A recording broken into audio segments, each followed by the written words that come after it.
Hi neighbor, Anna Elizabeth here with the 5 Facets of Healing, coming to you with your next edition of our Helpful Holiday Healing Tips.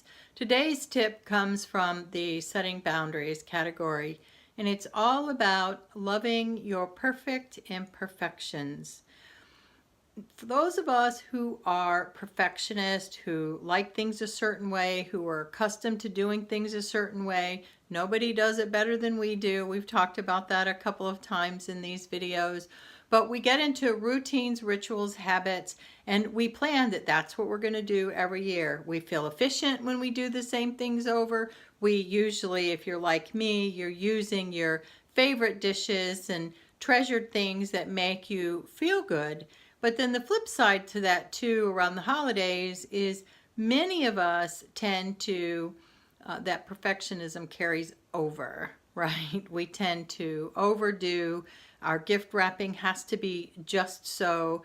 Our house, if we're entertaining, has to be just so. The cookies that we bake have to be a perfect shape, right?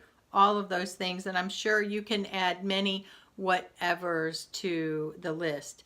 But when we are stressed or overwhelmed from any life conflict or grief, then one of the important things to do if you want to be able to navigate the holidays or the celebratory events with a little more confidence, grace, and ease is to love your perfect imperfections.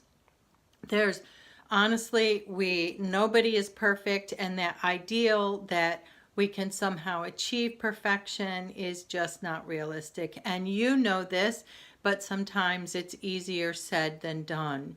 I have this motto, and it really is a true story.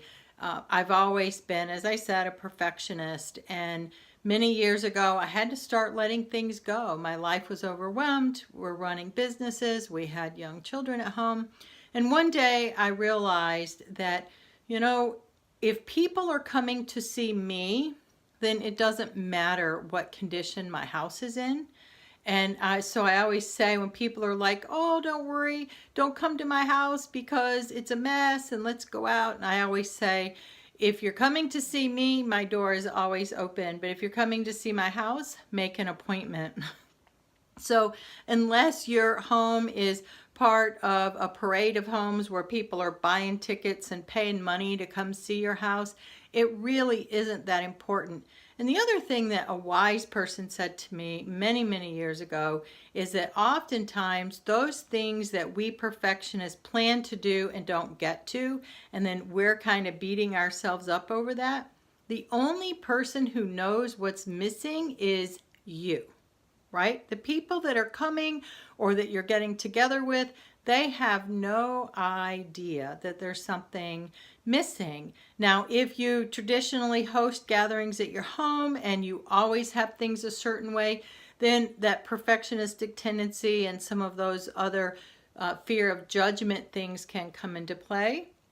But just know that truly, truly, truly, do what you need to do. Love your perfect imperfections, and then just do the best that you can. And when you can set those boundaries for yourself, put down the hammer, treat yourself with kindness and love, because after all, that is what the holidays is about, right?